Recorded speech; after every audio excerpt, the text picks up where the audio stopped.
Hi, welcome to the Think and Link series. I'm your host, Srinivasan. Think and Link series, a channel that provides comprehensive analysis and insights of Indian and global macroeconomic metrics. Today, we are going to talk about Sebi's enhanced disclosure regulations for high risk FPIs, that is, foreign portfolio investors. Now, disclosures by foreign entities operating in financial markets to the regulators are something that is pretty expected and even axiomatic. In some cases, the disclosure requirements are flexible and lenient, whereas in others, it's pretty stringent. And non-compliance means heavy penalty and fine to the market participants. Of course, there have been cases where even the registration of non-compliant foreign institutions, entities have been cancelled by the regulators. But remember that whenever a policy announcement is made, a lot of thought and discussions have gone into it before the regulation is made and the policy initiative is taken. And you must remember that this policy initiative is always taken around the fact that public must be protected or securing investors' interest. Having said that, let me come to the point that last August, Sebi notified enhanced disclosure regulations for high risk portfolio investors. And there were many reasons for it.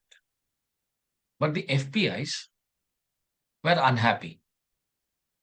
There seemed to be a general disquiet about these regulations. These disclosures came with a deadline. The deadline for compliance of these provisions were 31st January 2024.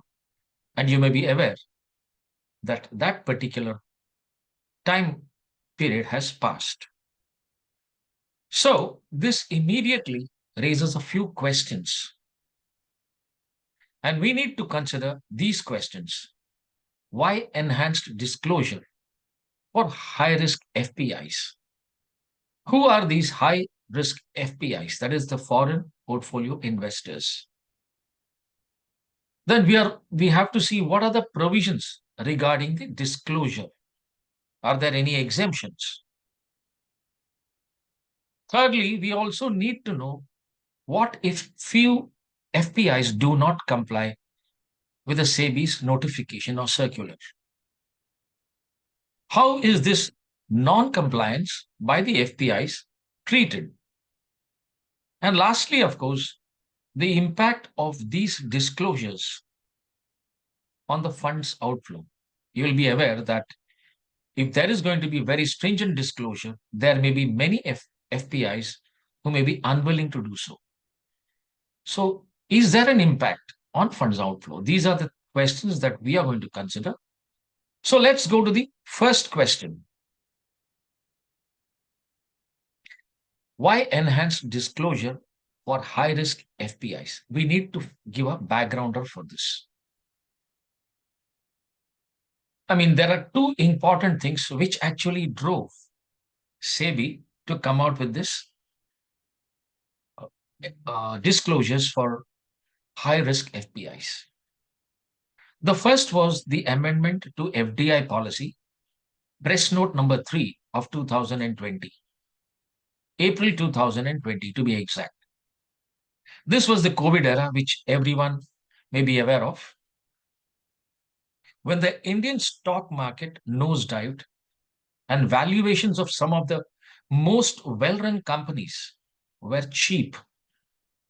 The amendments had to be made to check opportunistic takeovers, acquisitions, or the stressed Indian companies at a cheaper valuation. So the new regulation required an entity of a country, that is, now we are talking about the FPI. If the FPI of a particular country, which is sharing a land border with India, that's one thing. Then it has to go through the government route, or where the beneficial owner of an investment into India is situated or is a citizen from such a country. That means such a country, when we say such a country sharing a land border with India, they can invest only under the government route. So COVID era, a COVID-19 pandemic was one of the important reasons. I mean, you could say that this could be one of the precursor for this particular new disclosure that Sebi has uh, promulgated for the high risk FPIs. The second was the Hindenburg and the Adani episode. Now we are going to discuss about this both these episodes in a very concise manner without getting into deep into the story. So Hindenburg, as you all are aware, Hindenburg Research LLC is a US investment research firm, and their focus is very clear: short selling and making a killing in the capital market. Now, Hindenburg Research made profit, or it makes profit, by betting against companies that it investigates. So the modus operandi is it will start investigating the company, and then it will expose that it is overvalued or fraudulent, or it has got misleading information or misleading data to the investors. That's what they do. And the result is, by exposing this, the share price of the targeted company comes down steeply. And that is where the Hindenburg research guys get in and start purchasing, start selling the shares. And when it has reached a sufficient level, and if delivery is expected, then they buy it from the market, making a huge killing. Now, coming back to the Adani Group, the Hindenburg report accused the Adani Group of engaging in large scale stock price manipulation. That was their first charge against Adani. And secondly, they also said that Adanis were falsely overinflating the value of their assets. Too. And thirdly, they said that Adani Group was being controlled by 75% of their shares through different offshore shell entities. So, in other words, all these three charges were brought out by Hindenburg report. And Hindenburg also upfront disclosed that it held short positions in Adani Group of companies through US traded bonds and non-Indian traded derivatives. Now, Hindenburg had alleged Adani's offshore shareholders were used to violate certain Sebi norms, certain Sebi rules, and the impact was almost immediate. Adani's wealth got shaved off by US dollar 100 billion. $100 billion of his net worth got shaved off within a span of about 15 days. The India Supreme Court, of course, cleared Adani Group and was very categorical in stating that it could not accept short seller Hindenburg's research allegations of fraud, misgovernance, and stock price manipulation. It was very clear on that. And the Supreme Court, the India Supreme Court, also backed whatever Sebi had said. Now, Sebi then realized that it has to probe into these external institutions who invest in India. So, Sebi's probe delved into the complexities surrounding foreign portfolio investors, their ownership, how are they related to the other corporate governance principles, related party transactions, the auditor's role. Sebi got into the thick of all these things. And of course, finally, Adani was free from the blame. The Adani group was, I would say, more or less exonerated. Now, I have a picture of Karl Ikhan. Now, he was another victim for Hindenburg report. So here is another story on Hindenburg in the month of May 2023, just about, say, 6 months post the Adani incident. Hindenburg went after Karl Ikhan. Now, he is a corporate takeover artist, an activist, a billionaire who controls this ICANN Ikhan Enterprises, a conglomerate which Hindenburg alleged that the company was overvalued by 75% and had a Ponzi like economic structure that relied on new investors to pay dividends for the old investors. And what happened? Guess what happened? Very simple. Carl Wells, Carl's wealth tumbled by almost $15 billion. Almost $15 billion.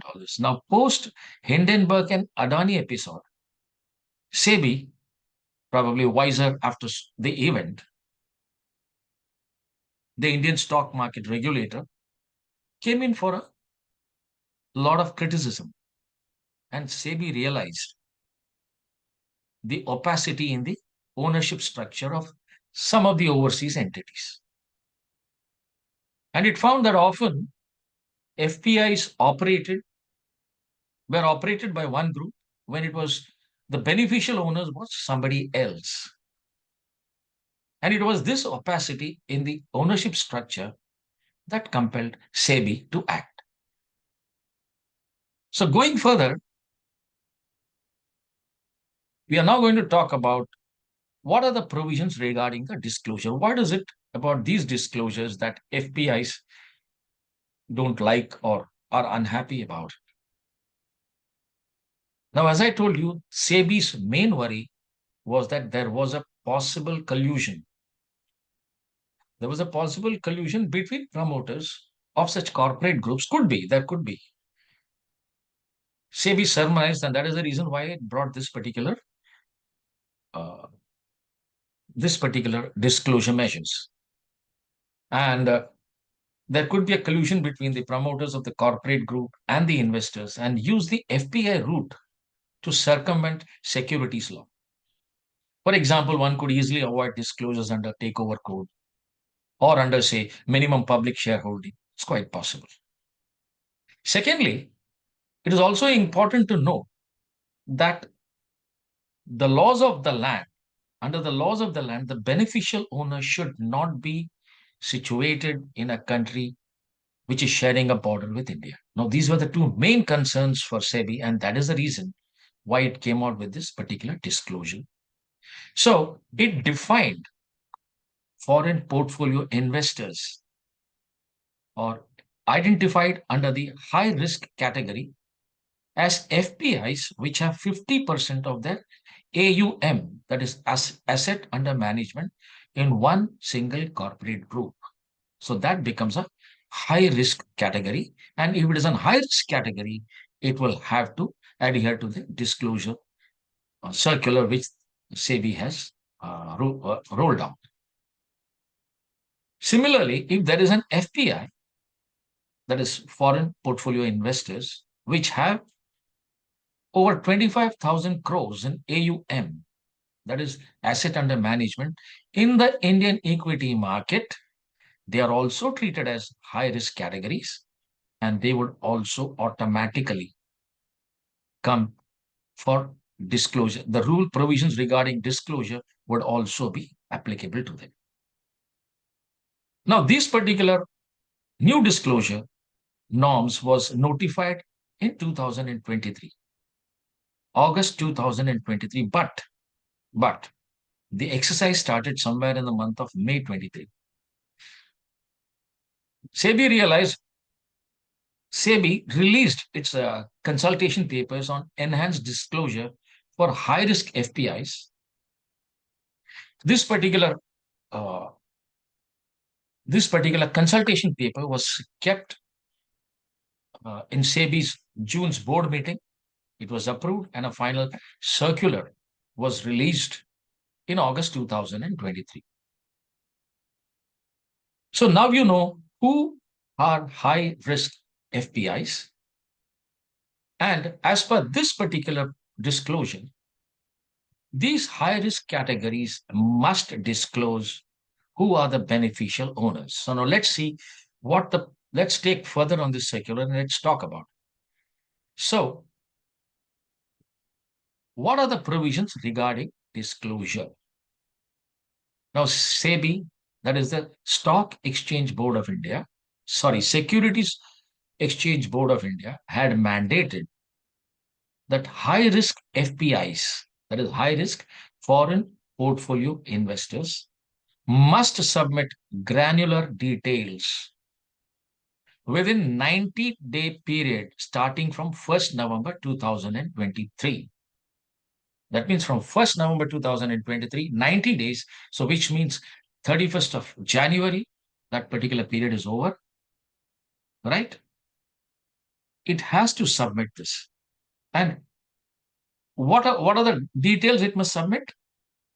It must submit details regarding the ownership of the FPI. It must submit details about the economic interest in the FPI and who is controlling the FPI. And SEBI had already objectively identified some high risk FPIs because SEBI had observed that there were many FPIs who held a concentrated portion of their equity portfolio in a single investee company or a corporate group. And such concentrated investments raise concern and the possibility of course, the promoter and the investee group colluding with one another. That's one thing. And secondly, there are two things that happens immediately. First is it could be either the circumvention of the minimum public shareholding regulations. So it is it's going against this particular law, or it could be circumvention of SAST regulations. That is any opportunistic takeover of Indian companies. Now, SAST stands for Substantial Acquisition of Shares and Takeovers Regulation, which I told you was rolled out during the COVID era. Now, what happens if the existing FPIs breach the regulation? The disclosure is very clear on that. Existing FPIs in breach of the investment limits as of October 31st, 2023 would be required to bring down such exposure within 90 calendar days. That means by this time, most of the FPIs who are having, say, more than 50% of their AUM in a single corporate entity or a single group, or an FPI which is having a total corpus of more than 25,000 crores AUM in the Indian equity market, should have ideally brought down their exposure by January 31st, 2024. Now, unless, of course, there is an exempted category. If you fall in the exempted category, then you can relax. Now, it also says that in case such a thing does not happen, in case you're not able to bring your exposure within that 90-day period, FPIs will get 7 more months to liquidate their holding if they do not meet the January end deadline, which means in any case, they must disclose who the beneficial owners are. So let's go further and see what are the exempted categories. So, what are the provisions regarding exemptions? Who are the entities who are exempted? The first is government and government related entities. Of course, it's a safe bet. So if a central bank, let's say Central Bank of Canada comes and invests, it's safe. Sovereign wealth funds comes in safe. pension funds, public retail funds. These are all very, very safe bets. Similarly, FPI is having a broad based pooled structure with widespread investor base. So there are many FPIs. For example, FPIs from Luxembourg, from UK. They have a vast, uh, widespread investor base. So it's comfortable for them to. They do not fall under this disclosure notifications. ETF, exchange traded funds with less than 50% exposure to India and India related equities. Very clear. FPIs who are holding the Indian corporate below 25% of the overall global AUM at the scheme level. I think that's also pretty clear. FPIs whose India equity AUM is below 50% of the overall global AUM at the scheme level. Again, so whatever I told you earlier, just a reverse of that. FPIs, now this is a very important clause. FPIs unable to liquidate excess investment due to restrictions like IPO lock-in and moratorium. The disclosure will not be applicable to them. And lastly, of course, newly registered FPIs. The first 90 days from the date of settlement of the first trade in India. I think this is also perfectly, very, very clear in that things.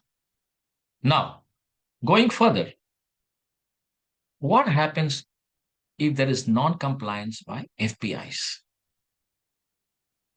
Again, to be specific, if the identified FPIs are not able to disclose the required detail by January 31st, there is a grace period of another 10 days, which will be till February 10th to make the needed disclosures.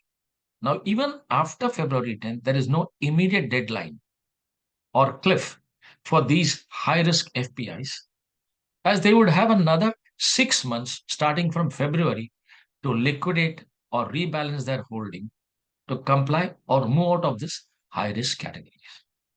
So Sebi circular is very, very clear. Now, to be very specific, Sebi's intention or motive is not to make FPIs in the high risk categories liquidate their holding. No, that is not their intention. But the intention is only asking them to give details of the ultimate beneficial ownership. And if a particular FPI is non-compliant, it can trim their holdings over a 6-month period and exit out of India. Right? So, what is going to be the impact on India's equity market? Now, this is what concerns the government, the Sebi, and many of the investment bankers. So, let's understand the regulator's main concern is impact of non-compliance on financial outflows. So, in this consultation paper, which Sebi brought out in the month of May 2023, it had estimated the high risk AUM to be around 2.6 lakh crores as of March 31st, 2023, which would be about 6% of the total FPI AUM, asset under management, and 1% of India's market capitalization. This is what the consultation paper said. And the consultation paper further said that the base since then, of course, there has been, you may be aware that the way in which the market has picked up and then market has been zooming up, the FPIs must have certainly increased their holdings. So FPIs which may be required to provide enhanced disclosures are expected to be significantly less. That is what Sebi is of the opinion. Then that which is estimated in the consultation paper or the Sebi board note. Now, the regulator's main concern was this, and therefore the regulator also had said that because of non-disclosure by FPIs, the capital market, the impact on the capital market would be minimal. Since non-compliant FPIs can always trim their holdings over a 6 months period. I think that really makes sense. But let me also add a few of my observations. So, firstly, there seems to be no evidence to show that non compliant FPIs are selling.